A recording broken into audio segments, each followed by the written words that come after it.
Hello, स्वागत है आप सभी का। आज हम देखेंगे एक और नई कहानी जिसका नाम है कर्तव्य परायणता। हमें जो भी काम सौंपा जाता है उसे हम पूरी निष्ठा और लगन से करें, यही कर्तव्य परायणता कहलाती है। परिवार, समाज और देश के प्रति हम सभी का कुछ ना कुछ कर्तव्य होता है। हमें अपना कर्तव्य हमेशा निभाना चाहिए। कोई भी काम छोटा या बड़ा नहीं होता। जिस समय जो काम हमारे हाथ में है वही सबसे महत्वपूर्ण होता है। कर्तव्य निभाते समय हमारे मन में स्वार्थ की भावना नहीं होनी चाहिए। कई लोग हमेशा दूसरों की प्रशंसा पाने के लिए ही काम करते हैं। यह ठीक बात नहीं है। पहला उद्देश्य काम को सही ढंग से करना होना चाहिए। अगर हम अपने दायित्व सही तरीके से पूरे करते हैं तो उसका परिणाम बेहतर ही होगा, ऐसा विश्वास हमारे मन में होना चाहिए। विजय रेलवे में एक मामूली गेट कीपर था। रेलवे के इतने बड़े विभाग में कहने के लिए तो गेट कीपर छोटा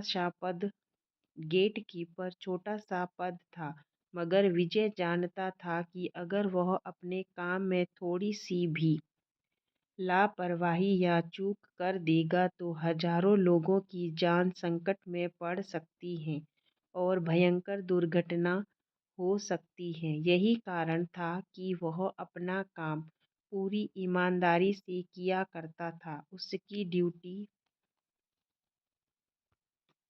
एक रेलवे क्रॉसिंग पर थी। उसका काम रहता था कि रेलगाड़ी के आने के समय क्रॉसिंग के दोनों गेट बंद कर दे और रेलगाड़ी निकल जाने के बाद पुनः खोल दे। वह अपने काम को बहुत महत्वपूर्ण मानता था और उसे पूरी गंभीरता से किया करता था। विजय का घर रेलवे क्रॉसिंग से काफ़ी दूर पड़ता था। बरसात के दिनों में उसके घर से रेलवे क्रॉसिंग के बीच के मार्ग में जगह जगह पानी भर जाता था, जिससे उसे आने जाने में बहुत तकलीफ होती थी। रेलवे क्रॉसिंग एक छोटे से गांव में थी। अक्सर वहां बिजली भी नहीं रहती थी। सारी परेशानियों के बावजूद विजय कभी भी अपनी ड्यूटी पूरी करने में ढील नहीं बरतता था। आंधी, पानी, तूफान, कैसी भी हालत हो, विजय हमेशा ड्यूटी पर पहुंचता था। ऐसे ही एक बरसात में लगातार 4 दिन से पानी बरस रहा था।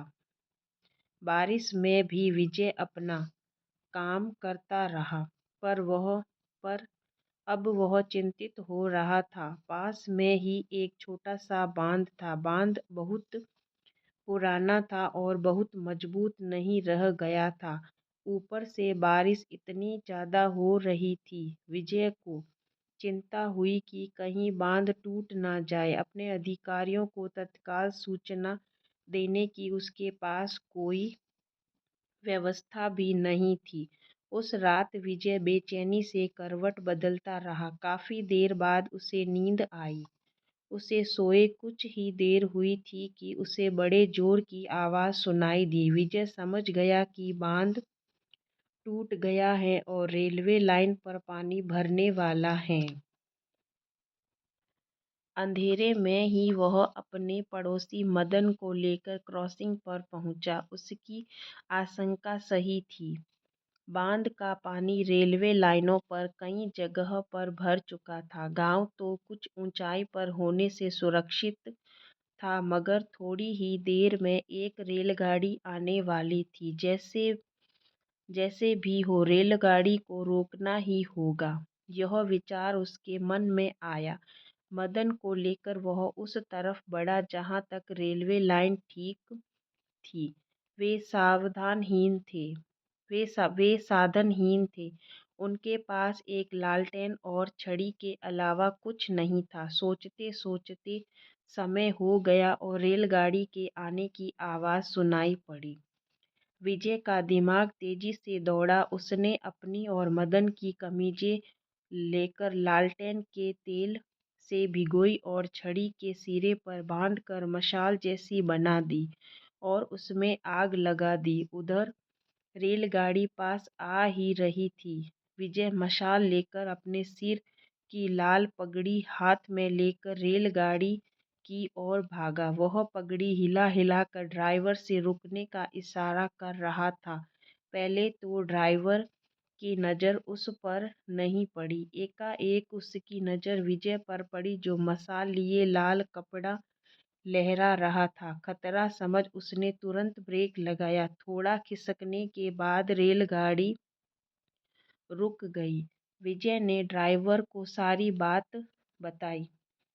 विजय की सभी ने बहुत प्रशंसा की। रेलवे के बड़े बड़े अधिकारियों ने विजय को सम्मानित और पुरस्कृत किया। विजय भी खुश था कि कर्तव्यपरायणता से बहुत बड़ी दुर्घटना टल गई। इस कहानी से हमें यह शिक्षा मिलती है कि हमें अपने सारे काम पूरी निष्ठा और कर्तव्यपरायणता के साथ करने चाहिए। कर्तव्य पूरा करने का उद्देश्य प्रशंसा पाना मात्र नहीं होना चाहिए। आज का वीडियो अच्छा लगा हो तो थैंक यू।